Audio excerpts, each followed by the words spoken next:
Yes. All right.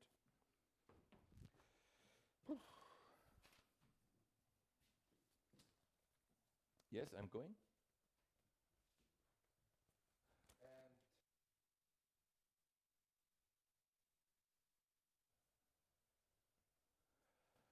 Guten Morgen Europa, good morning Europe, buongiorno Europa, benvenuti cittadini del mondo. I must say it's always a pleasure to start something in Italian because this is the language that gives me the most European feeling of all. Well, Dante was the first of all Europeans, and I remember this line of his, that Odysseus says to his crew. He says, fatti non foste a vivere come bruti, ma perseguir virtute e conoscenza. So Odysseus embarks to discover the unknown and says to his crew, you're not made to live like beasts, but to search virtue and knowledge. And this is exactly what European universities are doing nowadays. They are on a quest, on a new way to explore themselves. This is the second panel discussion of United Universities of Europe, and we are trying to explore what's going on in European universities who have joined into greater units, into alliances. And one way to find out how they are, how they're working, is to look at the people who work there, is to see how they are working there. And for that we have invited a number of guests today. Some of them are policy officers and coordinators in these alliances, such as we start with Magdalena Sikorska from Ojnice Alliance in Poznan, Poznan is the university leading this alliance. We will speak afterwards with Thibaut Schripek from École des Ponts Paris Tech, which is a work package leader of Eliza, another alliance. Then we're meeting Katrin Bergen in Sweden, who is a local Arcus Alliance coordinator there. And then we'll meet Nadine Schowakar from Potsdam, not far from here, from Berlin, who is the project manager of EDUC, European Digital University, from Potsdam. This will be the first half of our panel discussion, where we find out what these coordinators are actually doing. Then we'll have a little break, and after the break we continue to go deeper into the topic and talk with Eva Maria Feichtner. She's the vice president of the University of Bremen, and after that we meet Jörg Niehoff, policy coordinator for University Business Cooperation in the European Commission. So this is the program overall, and I would like to start right away with our first guest, who is Magda Sikorska. Hello, Magda. Hello, everyone. Good morning. Good morning. Good morning. So you're speaking from Potsdam. Potsdam is the leading institution of the Ojnice Alliance, right? Right. Actually, we pronounce it UNICE, or you can pronounce it UNICE, or however you want to, but this stands for European University for Customized Education. And actually, I represent Poznan University of Technology, and we are actually the only Polish university that is the leader of its consortium. So definitely, this is a great privilege, but also it entails a lot of challenges for us. Is it true that the government also has given a special support, also financial support, to the universities, Polish universities in the university alliances? Yes, that's true. We are supported by our government. Altogether, there are 11 Polish universities that are part of the alliances among the first call of 2019 and 2020. So we are supported financially by our government. I I understand, understand, Magdalena, Magdalena, that you are the project officer of UNIS, the alliance. In what consists your work actually, and or the cooperation with your colleagues in Poznan for the alliance? Yes, so actually the structure of the core people who are creating the team of UNIS at our university is on the strategic level. We have our vice president for international cooperation, Professor Paweł Śniatała, who is the UNIS coordinator. And we have created within our university structure a completely new unit that is basically dealing with the alliance and is dedicated for the European University. And at this point, there are two people working in this unit. It's my colleague Anna Basińska, who is their communication officer for the alliance, and myself. I am working as a project officer, so we are both working on this operational level of the alliance. But of course, this is just the core, and without getting different people from different faculty members, administrative workers on board, you wouldn't be able to implement the project. So that's very important to work and invite over people from different units, different departments from the university. And also important aspect is the financial department, because we as a leader, we are responsible for distributing money, for monitoring progress, for reports, also financial reports. So this financial aspect is also very important. So the team working and cooperation, this is what is important in implementing such a project at the university. Well, I'm not working inside the university, so if I'm trying to imagine what you're doing, so is it the main part is communication and project planning, or how can I understand this? Need to communicate and disseminate, because we are actually starting. We have just started. We had a kickoff meeting a few days ago with the European Commission. So we just started the project on November 1st. So we are at this organizational stage of our alliance at this point. We actually are getting now and building the teams from faculty members from different disciplines, so that they are helping us with the implementing the project, with working on different work packages, working on deliverables. But myself, I'm more of the working on this administrative level. So cooperating with all our partners from Spain, France, Belgium, Italy, Finland, and then Germany. So it's important to communicate with everybody internally, but also externally. We have already created our website, and we have many stakeholders contacting us, and you need to find a good way to communicate and disseminate information about your alliance outside of it. Would you say that you have noticed the different working style of your colleagues in the other countries and other universities? Like in another way they approach the problems than you do as a Northern European? To some extent, yes. As our alliance is very, it's widely distributed among Europe. So we have people coming from north, the western part,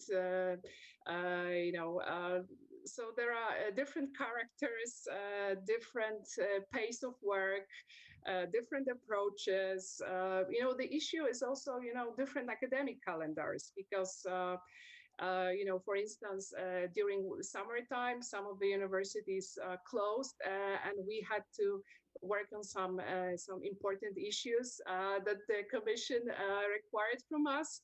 But some say, "Oh, sorry, we are closed." Yeah, so that's there were some issues with that. But we as the leaders have to deal with these situations and have to somehow cope with that. So, yeah. Is it true that there was recently a reunion of the Polish rectors, so that the Polish universities have also gathered, right? That's planned for you mean like within the European alliances, yes? So all these rectors for who are involved in the alliances, this is what you mean? Maybe yes. I remember there was a rectors meeting, yes. And among the Polish rectors whose universities are in university alliances.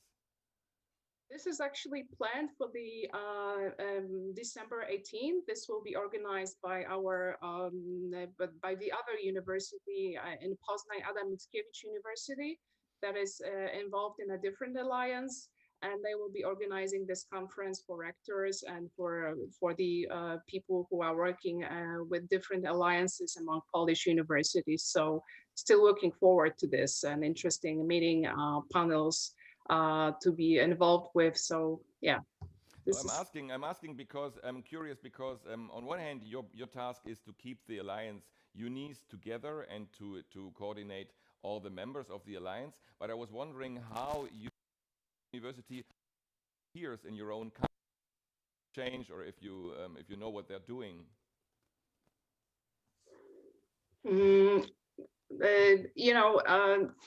It's good that we have some of the universities that have been joining the alliances a year ago, because they have a great experience already with working within their alliances for a year. So that's a huge help for us, because we are actually just starting and having organized ourselves at this point.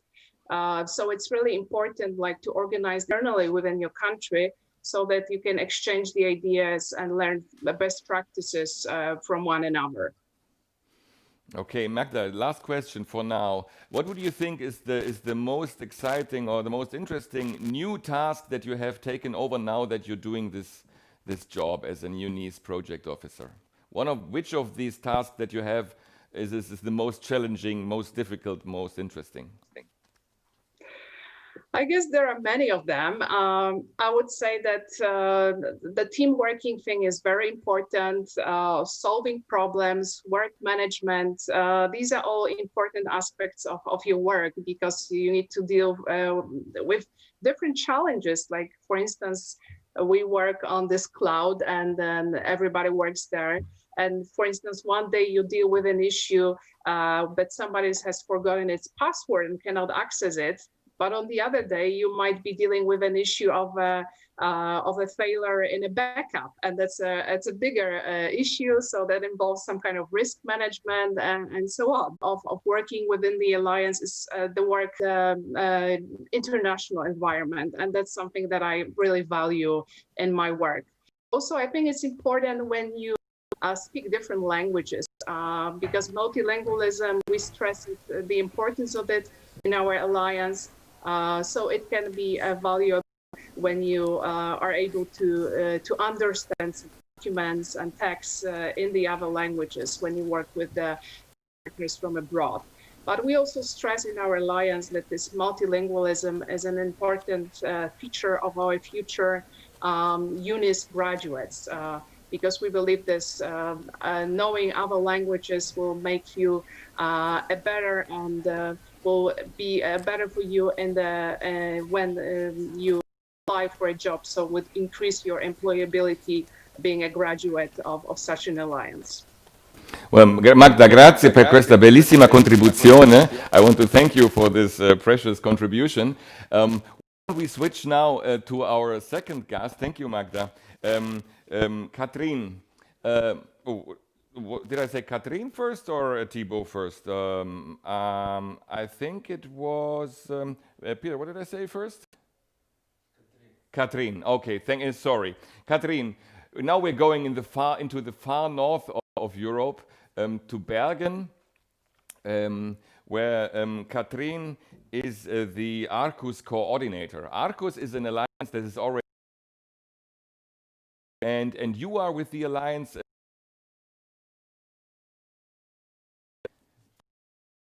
That university to take also got up. I got up. Prior to starting And prior to that, I also worked for 6 years in Brussels, dealing with policy issues, but more in the business and trade area. So for me personally, getting to know the university and the partners has been an important task this first year, and I'm still sort of getting to know the institutions. Is it true that the Swedes are so well organized in everything? I'm actually Norwegian, so Bergen is in Norway, but yeah, I think the same stereotype. What a shame, but you told me about two very interesting challenges. Are you still there? Or you found in your new job, to work internationally and across disciplines and across departments, and at the same time building up structures. Could you explain a little bit how this work is going on? You can't hear me because the phone is fell down. Hello? Well.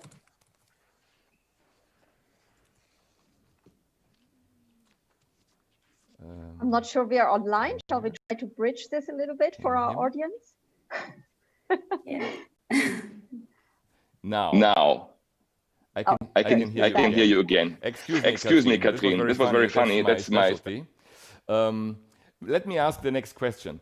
You told me about two very interesting things when you started this new job. This was, which is internationally and across the all across all boundaries. Explain a little bit what you're doing actually. Nothing of these, it's not new in itself, but the scope of these activities are very new, and the action of the Arcus Alliance challenges how organization-wise, I think it's extremely interesting, and it encourages new ways of cooperating internally at our institution as well as with our partners. Please go on.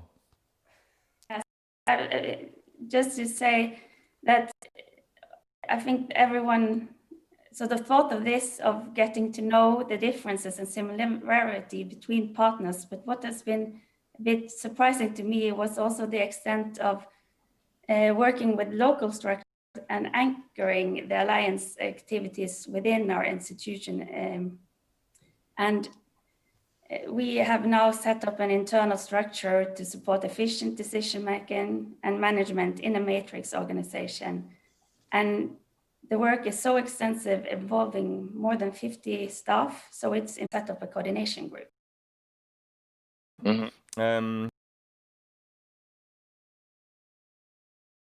Quality and education, of course, to strengthen the relevance. It's a challenging period to develop new to other institutions, regional, national, and US levels. Key here.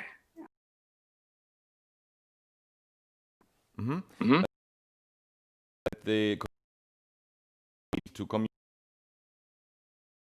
has slowed down your cooperation possibilities this year?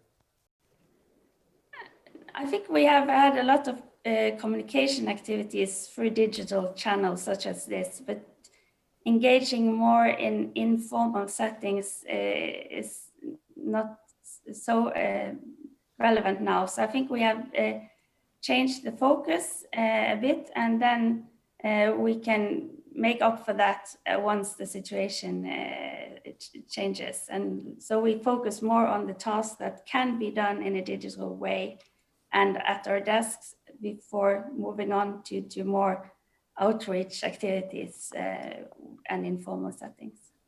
So the last question, adding to this, so would you agree that being confined to the online and the digital communication is also an opportunity to think more about the communicative structures and to prepare?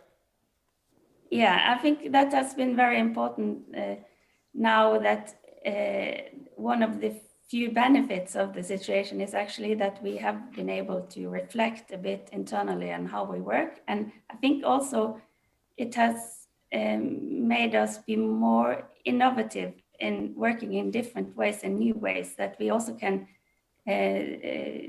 continue to do after this crisis, and I think we will come out stronger. Yeah. Do you have an example for this more innovative way? I think just in general, we have, for instance, the University of Bergen is leading a challenge-based education program, and the idea was to have a physical winter school, bringing students together. Instead, we had to reflect on how to do this in a way that hopefully students is concentrated on engineering schools. And Thibaut, is it true that the oldest engineering school in France? Louis XV. Emmanuel Macron was in your building lately, no? If I remember well. Did you meet him? Last week. In an interview, and the media offices are located in the building. So when I went to the bin, I saw plenty of police officers and security agents. So, okay, please don't shoot. I will put the paper in the right. Don't shoot. No, I must say that Emmanuel Macron, whatever his politics are, an European input to this European Universities Alliance. And this is 2000, nearly 300 universities. Eliza. Well, yeah, my regular job, my usual practice is just mainly bilateral.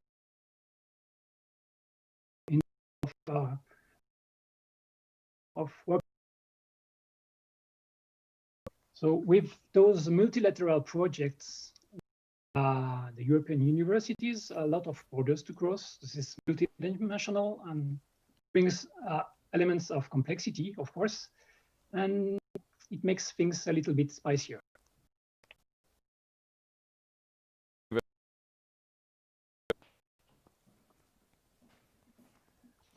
Well, Eliza Alliance, which stands for the European Engineering, Learning, Innovation and Science Alliance, is mainly focused on build a European engineer, and the way to practice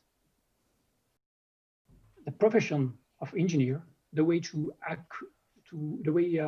how accreditation agencies control the education and diplomas are different from one country to another. So we must take care and look closely to those differences in order to target what is the aim of our alliance is to design an integrated European engineer degree.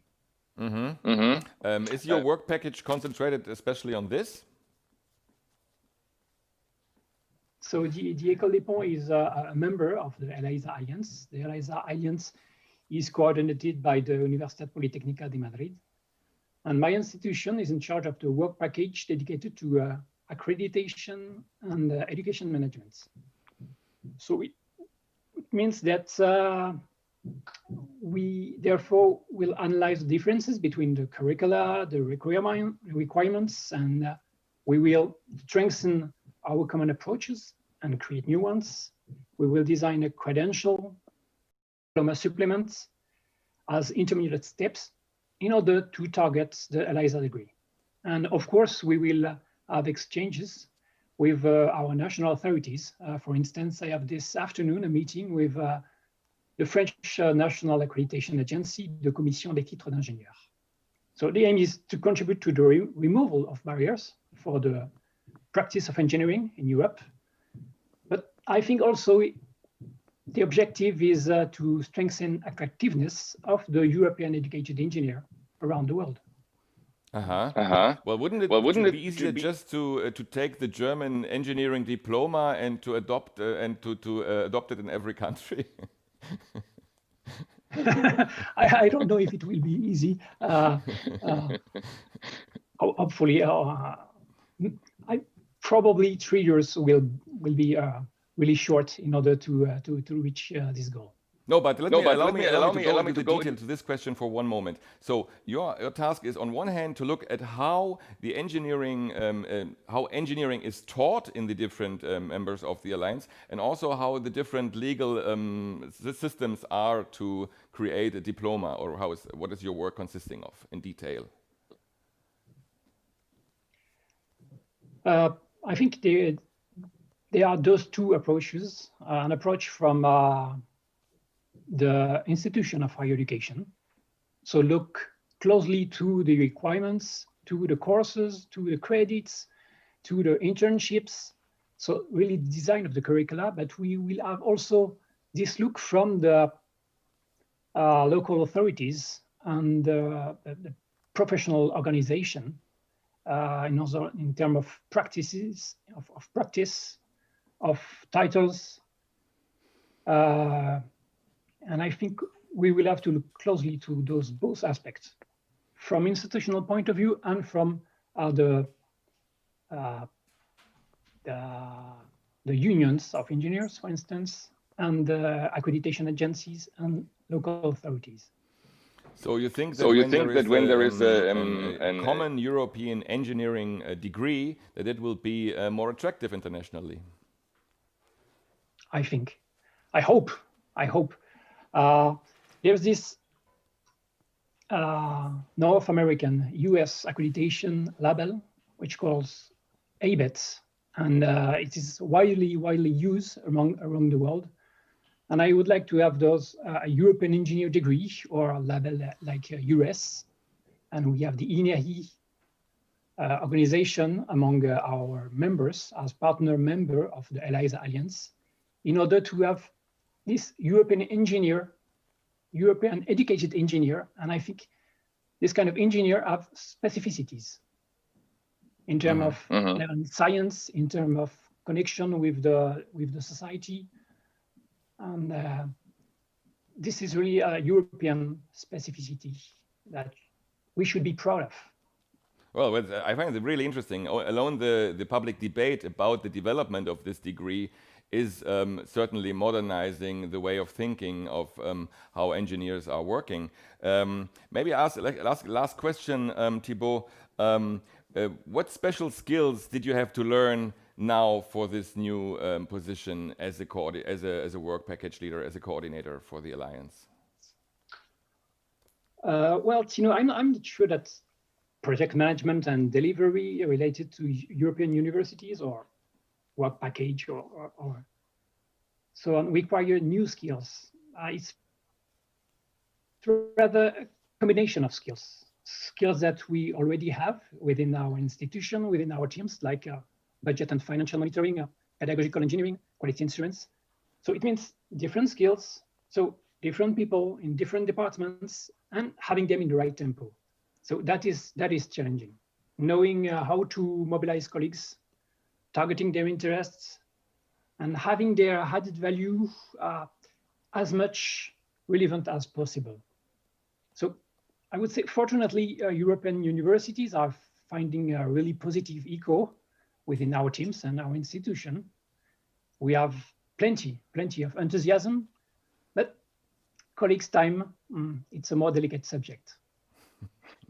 Thibaut, thank you so much. I'm so happy only to think about that. I'm speaking with Paris. This is already gratifying, I must say. Well, let's come back to a not so far city from Berlin, which is Potsdam. And so we're joined by our fourth participant in the first part of the panel, is Nadine Shovakar. She is project coordinator for EDUC, the Alliance for the Digital European University, where the exact name is, it's a word game. University as a city, exactly. It's very nice. And Nadine, you're coming from the Austrian University Conference, that is like the Association of Austrian Universities, and from there then you joined in Potsdam the European University Alliance. So you made a step from Austria to Berlin, to Potsdam to be precise. What were the first news that you noticed when you arrived? Right. work-wise? I was going into how the food has changed, but yes, I'll concentrate on the work.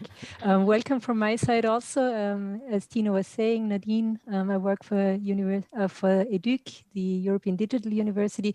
What was new here? Of course, I mean, the biggest change, I would say, from a rector's conference is that now I work at one university. I mean, as at a European project, but it's a different kind of institution than a rector's conference. That was probably the first impression. Yeah, I'd say that. I was welcomed by a very, if you might say French, we had a coffee first and some croissants by the vice president, Professor Schweigert, who is also we are also coordinating this alliance. So Professor Schweigert is the leader in that sense. And we had a nice breakfast with the head of the international office, my fellow project manager, Katja Jung, and I think his strategic advisor was also there. So this was my very first impression. And then, of course, the beautiful campus of the University of Potsdam. So, but these are all like my feelings. So it was a very nice start, I have to say. Well, I'm calling from here, from the suburb of Potsdam, which is Berlin, to hear what's going on in the capital of Brandenburg. Well, we have been talking about your job and your challenges, your task that you have now as a project manager of EDUC. The one keyword that has come up was change management. So apparently, what you're doing is communicating and project planning in order to change something. How would you describe this kind of work, and in particular for the Alliance?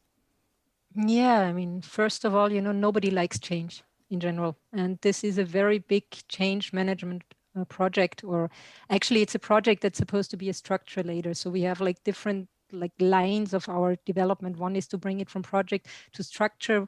The other one is to poke for institutional changes, I would call it. So we are trying to find allies within all of our 6 institutions. So basically, we are trying to reach out and connect to as many people as possible. And as I was saying, nobody likes change. This is true. However, and luckily, the European Universities Initiative, I've found at the University of Potsdam and also our partners, generally it has a very positive notion and positive feeling. So people are generally willing to be part. Then of course the next personal sort of feeling that I got is that everybody likes change when it's just like how you were joking before. Yeah, let's do that in European level, which means let's take my way and make it European. So the real change is to profoundly talk, and that's also the part that takes time to actually get to know each other and to see processes and to learn from each other, and then to possibly and also in an efficient way change processes or align processes, or see what you can do together. So we are working on all different, as Katrin was also saying, on different levels within the university. We are going from the Senate, the President's office. We are going to meet the students. We had a Facebook event to engage with them. We are also collaborating with staff on very different levels, the research office, all sorts of different actors within the university, where, of course, as change agents, we're always trying to reach the ones who are willing, the ones who are already interested, and they help us, because alone you can't do anything, and you don't want to also, because it has to become a project of the university that the people want, and you can't come top down and say, I want to change this or that. It has to come from within the university, which is of course always a balance of top down. You come with ideas, you discuss with people, certain things will come from bottom up. As an example, maybe to not just talk in general terms, we've just on Monday, yesterday, launched a call for research seminars or workshops, which means that within the Alliance, we have 7 research topics, and we are trying to find doctoral candidates and researchers to join and see what project they can develop within EDUC. These are very broad topics like health or European studies. So we are on the one hand within the Alliance, sort of in a top-down but very broad way, deciding on these research topics, of course, keeping the university strategies in mind, so it doesn't come from nowhere. But then on the other hand, we send out a call to every researcher at the university to try reach everybody and give everybody the possibility to partake if they want to. Then at the same time, of course, like talking of the change agents or those who are motivated, we are also talking individually to those professors who are already very pro-Europe and very much like always in international projects. So we always have sort of a two-pronged approach to trying to include everybody, and of course, trying to identify people who are especially eager to contribute to this idea. So this is just one example of how we are trying to bring about the change. One word that always came up also with the other participants of our panel is the term challenge-based. Apparently, the European Commission has written it into the program, but maybe it would be interesting to know more what this actually means. I mean, let me ask. I mean, in Maastricht, the old technique to work with students on projects mainly. Instead of a lecture. This is an older tradition, but here in challenge-based, there seems to be something more in it. Could you say what it is? Yeah, we are like, it's again about, in the sense about institutional change, that we are trying to come from a few in each institution, professors who already work like that, who are trying to get challenges from the society as such, could be from companies, could be from NGOs, could be like from the wider public, into the universities and like work with them in their seminars or courses or whatever it is, to make it a little more systemic and have like, and include these challenges into our sort of learning activities. I think the other thing that is typical for the European universities or special about it is that the challenge-based approach is combined with an international approach. So we have, for example, these courses, which are now a lot of online courses or were like online or later blended, that, for example, University of Potsdam would have a course with the University of Rennes, and the students would then also meet for 1 week and work on a project, which ideally is a challenge. So it does combine these elements, to work on concrete challenges which come from society and to also work on them internationally. So I think that is what is basically the idea of the European Alliance, is sort of what makes it special. But it doesn't mean that this doesn't exist yet. And this is, again, we are trying to connect and strengthen those people who already work like that. Because at each of our member universities, there are already people who do sort of not what we do, but what is being fostered by the European alliances. So it's nothing new. I think it's a streamlining or an empowering process for people who work that way. Well, there's a new community of coordinators, work package leaders, project officers only working for and trying to develop these European university alliances. So it's a total new group of people working in a certain spirit and with a certain, well, professionalism, yes, with a certain professionalism. So if you reflect upon your own profession, would you say that this is a special kind of work that you're doing now, that can be defined as a work, as a job description? In my personal experience, what is special is the diversity. As also Katrin was saying before, that you're going into so many different fields. And of course, and that again, personally, I'm a little torn whether I like it or I don't like it, the speed that comes mainly from the European Commission, like the kind of sort of TGV train that we're on to try to bring about change. So these are I think that I used to work for a rectors conference, and there are sometimes similar processes. Now you would try to were 22 Austrian universities, and you're trying to bring about change or you know, like have a new topic, whatever, like, I don't know, the open publishing, like the you know, that you publish and we would come up with a certain like framework or help the universities to do it in a streamlined way within Austria. But this project would go on or take maybe half a year or a year to, you know, come to the working paper, come to processes and work on this. So now we are like on a 3-year project, and we are trying to see deliverables and trying to see concrete actions for very big topics and for very big. So this is also a specificity, I don't know, something special about the European universities, which is also good, because the good thing is, you might say, the longer you talk about it, maybe nothing happens. And if you do it quickly, at least something happens. I don't know, but this is for sure something I feel is special about the European alliances. Well, Nadine. Also fun, of course. Yes, Tino. Yeah, it's fun. I think I think so too. Thank you for your contribution so far. And also thanks to the other four, Magda, Thibaut, and Catherine. So we come to the end of the first half of our talk, and we have found out in what in particular the job of project manager or coordinator in the European University Alliance consists. In fact, I had a question from one viewer who asked if you need a PhD to be a project coordinator at an alliance. What would you say, Nadine?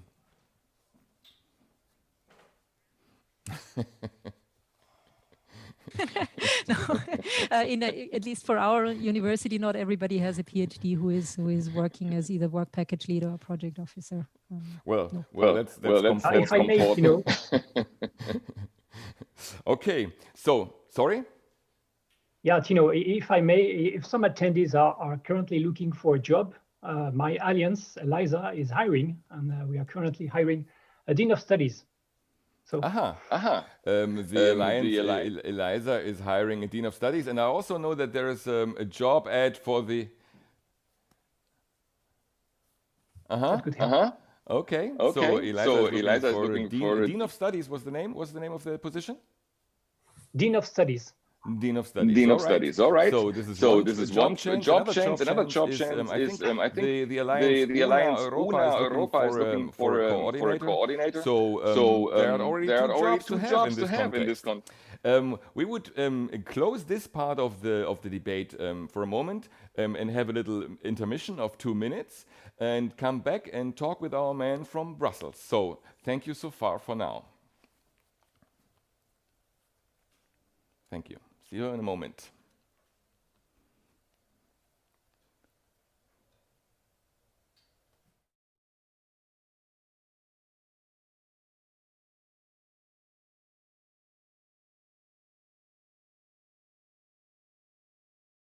Market here in Berlin.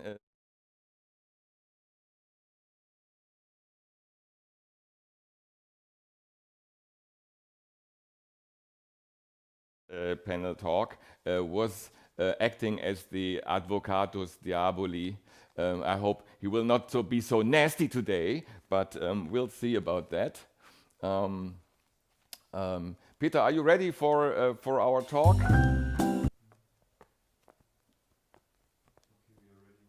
So, well, then just a moment, and in 3 minutes after the intermission, we will meet again. See you.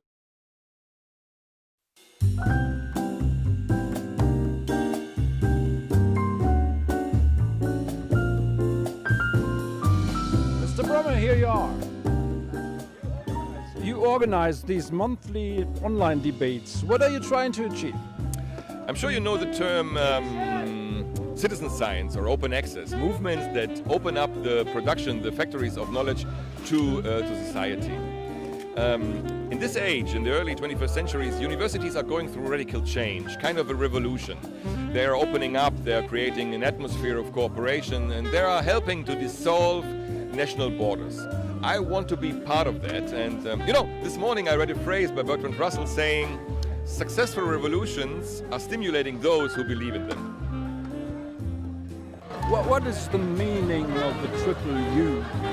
Well, UUU is a joyful word creation. It's a jaunty exaggeration, saying United Universities of Europe. Basically, it's a journalistic idea. We are. I want to mirror and shadow the activities of European universities and bring them closer to the public. I want to create a space for conversation among the universities and with the public, with scientists, businessmen, with policymakers, and with students, and with experts from other fields from whom we can learn. What kind of professionals do these European University Alliances create? Well, actually, we have the competent experts for this question on our panel today, but it can be said that Europe is going through a transformation. The global value chains are becoming denser.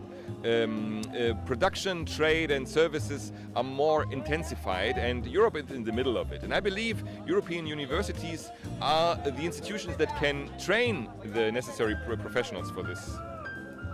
Thanks a lot and good luck, Mr. Bremer.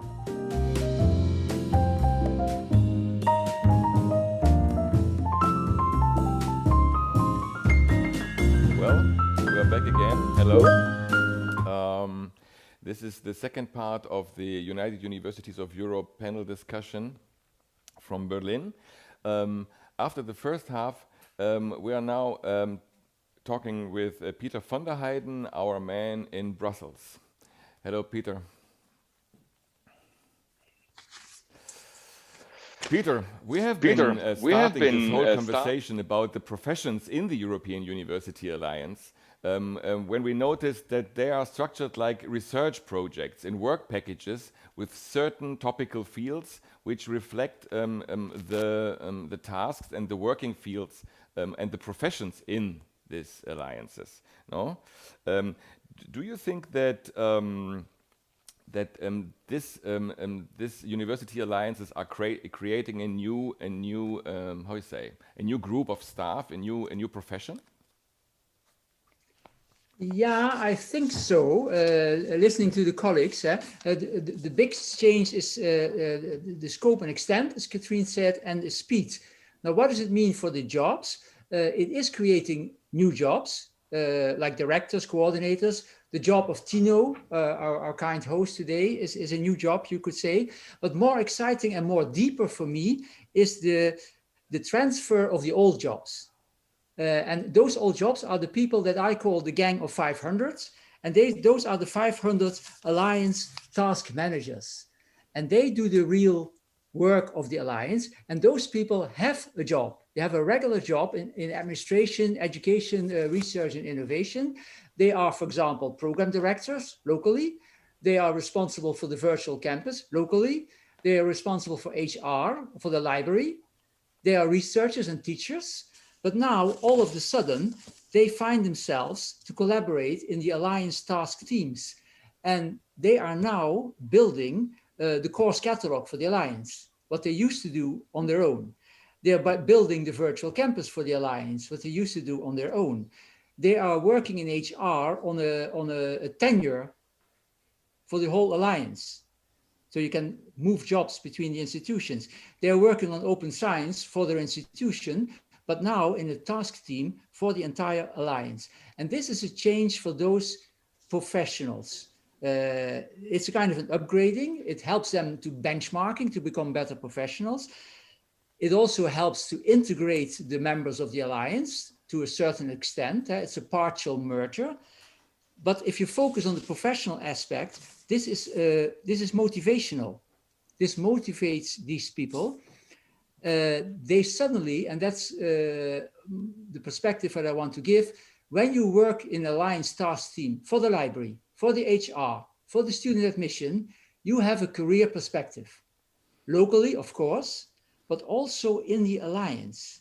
You may, at some point, shorter or longer time, go work in another institution as part of the Alliance.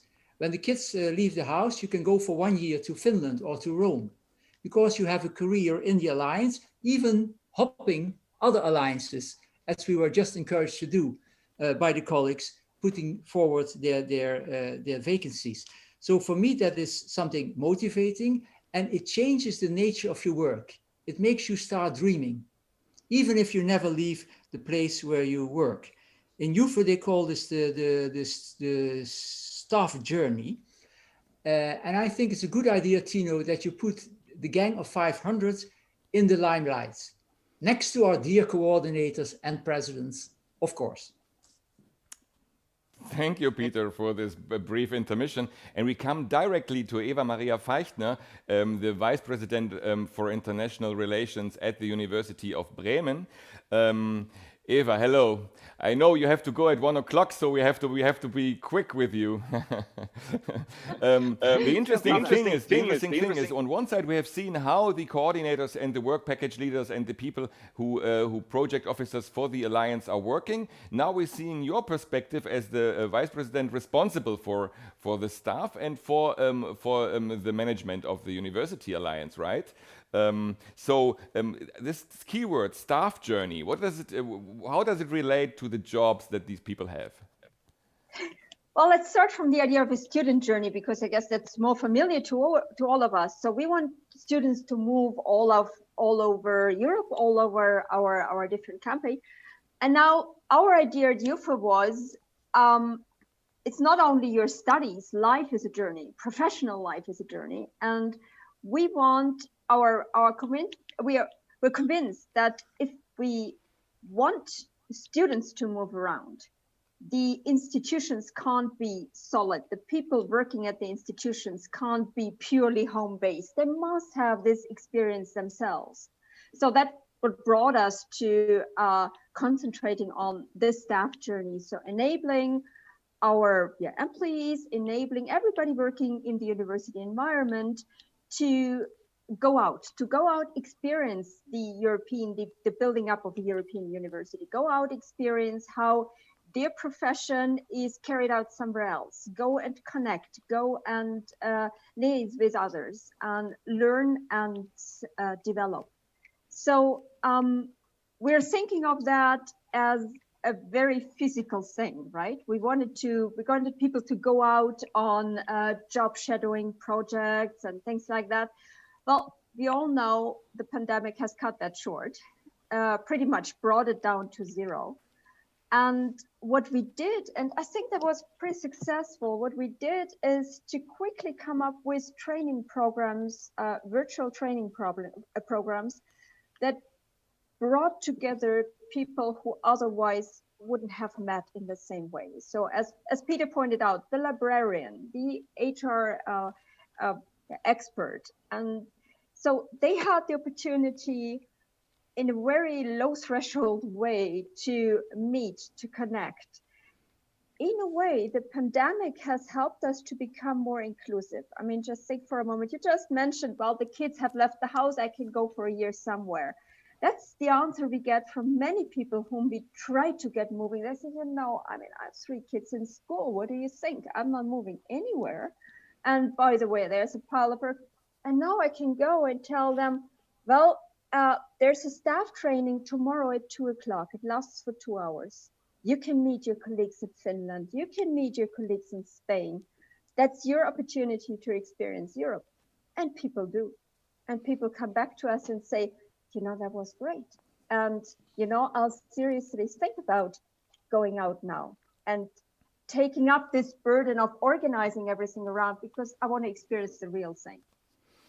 So we are all waiting for the pandemic to be over to get back to a new normal where people can actually take up what they have started digitally now.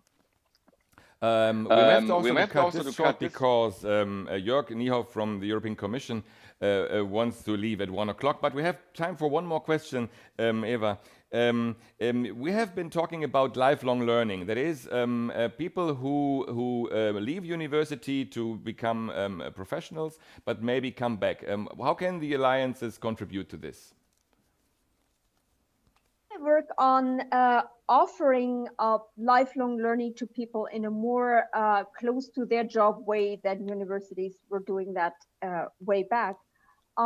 So our dream is that our graduates go out and don't forget UFE, but come and visit every now and then for professional development courses, for maybe taking up the role of a professional expert, advising our students, working together in challenge teams or the like. So I think professional development in its true sense lives from changing perspectives.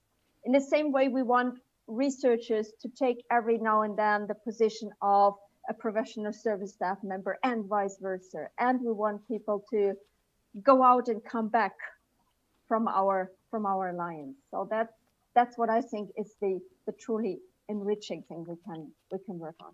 This is the old communist idea to send the intellectuals to the camps. Well, it's a peculiar way to think about it, but maybe yes. Yeah, let's dare to say yes. Wow. Well, that's good. No, why not? On the other side, the organization bottom up of the coordinators who coordinate within the universities and between the members of the alliance is building up a structure, is building up a creativity that hasn't been there. And you know, creative people are not very subordinate. That's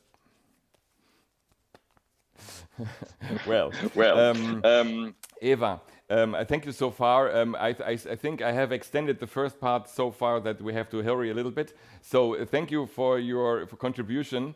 And let's go over to Jörg Niehoff, who is policy coordinator at the European Commission. And let's apply a last different perspective on the question we have today. Because the European Commission is paying the taxpayers, but it's taking the money and putting it into programs to push forward certain developments. And so, Jörg, the transformation agenda, how it is called, of the European Commission, where is it going? What is the direction?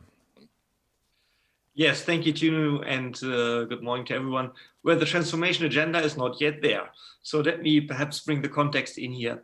Some of you might have seen that the Commission has published on the 30th of September 2 communications that are directly relevant also for higher education institutions. It's the one on the European education area and the one on the European research area.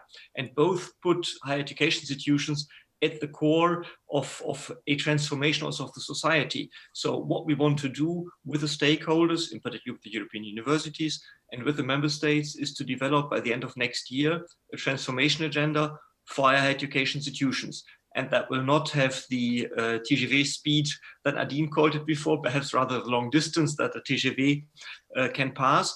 And it is something that has to be co-created, co-designed with the stakeholders, with the policymakers at national level. What we have identified in our communication are 4 focus areas that we believe are important. The one is connectivity among higher education institutions, that what we see also with European universities. We will bring them in a context to work across borders on common challenges, but also connectivity with their local ecosystem, because that's where you have the societal impact, where you connect to the labor market. That is extremely important for us. The second element is inclusion. We want to have higher education institutions that are more open to a diverse student and research body. And we had that comment before, also offer better opportunities for lifelong learning, which again makes it necessary to connect to the local ecosystem. Secondly, digital and green. I mean, if you look at all the big policies that we are currently driving, the green and digital transition is at the core of these things. And I think COVID has made us much more aware about the need for digital transition. And there's also dedicated communication on the Digital Education Action Plan. But the green transition is equally important. And there again, higher education institutions are at the core of basically building the workforce and the skills and the competences that we need for the green transition. And that is something that I believe also European universities can drive to a certain extent. And the last one is innovation in higher education, in research, in driving transition. So what we expect to see by the end of next year is somehow an alignment, an agreement on what that transformation agenda should look like. What are the incentives that we need in terms of funding coming from different programs, national, European, but also in terms of policy approaches that we need. And what we have learned from other initiatives like the Age Innovate initiative that supports the transformation of universities to become more entrepreneurial, more innovative, is that you need the bottom-up approach that we see here, but you also need somehow the soft tools, self-reflection questionnaires that allow you to find a common direction where you want to go, and the leadership that you need that drives that transition. So you need an understanding where to go, which is direction, the leadership, and the commitment to drive that change. And today we look at European universities, but I would really encourage all European universities to look at the other tools that DG EAC provides, be it labor market information experiences. I mean, a lot of the things that you are trying to drive, they also require that you have a better connectivity to the business to understand what are the requirements in terms of skills, transversal skills that you need for future jobs. This HEI Innovate instrument, how has it been adopted yet? How does it work? So it is something that has been going through a long, long way. It was designed together with the colleagues at the OECD at some point in time, and we have a number of building blocks. At the core, and that is accessible for all institutions, is this self-reflection questionnaire that is also on the internet, that has been used by, I think, 1,300 universities across Europe to drive their transition. I think more than 20,000 individuals have used that. So this is something that is not a benchmarking, but it is something that allows an institution with training programs and etc. to somehow position themselves, where are we today in becoming or in being an entrepreneurial, innovative higher education institutions, and what are pathways for us to further improve on that. And of course, you can also use that in the context of European universities. We have been contacted by some that want to use the tool as well. The second is that we are having, together with the OECD, country reviews, where countries approach us directly and say, listen, we want to have your support in analyzing our system and showing pathways for development. We are doing this, for example, currently with Slovenia. And we see that Slovenia is not only using this element of how to become more innovative with the educational system, at the same time, they look also in labor market relevance of universities. So they are using two of our policy support mechanisms to have assistance in designing their master plan for higher education for the next years. And there we are closing a loop because, of course, the countries use our tools to find a way where they want to develop. That will inform the consultations for the transformation agenda. And so we somehow create a common directionality of where we go with the European system to make it overall more competitive and more powerful in terms of addressing the challenges that we have. Oh, Jörg, thank you so much. This was a very, very fast summary of the European policies supporting and instructing the European universities. Who has not understood everything can see the recording of this discussion later online. Jörg, for so far, I thank you very much. We can summarize that we have seen, on one hand, how inside the European University Alliances, the jobs, the positions, the professions of coordinators, project officers, and work package leaders are creating a new network of professionals. We have also seen, together with Eva Maria Feichtner, that the university management is trying to create interesting, attractive career paths, so that the people who are now steering and creating these university alliances are well prepared and are learning all along the way. And also we have seen the European Commission is supporting these efforts, is also pushing into a direction for creating new professionals that come out of the university, so to help the universities develop their educational programs and their research into a more European, a more connected Europe. I want to thank all the participants for being today with us. I can only remind again of Dante, who said that we are here to acquire virtue and new knowledge, and that is what, in my opinion, the European alliances, university alliances, are doing. And I want to thank you all again for being with us today and finish this panel discussion right on time, and invite you for the next one that will be in January. I think it's the 13th of January, the second Tuesday of the month. There we will talk about the digital campus, about the virtual campus, and how digitalization can help to build the alliances and how these alliances can help to improve courses and scientific education. So thank you all for being with us today, and well, see you soon and see you in January. Thank you. Goodbye. Arrivederci.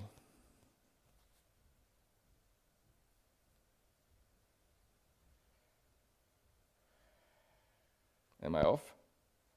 Not yet.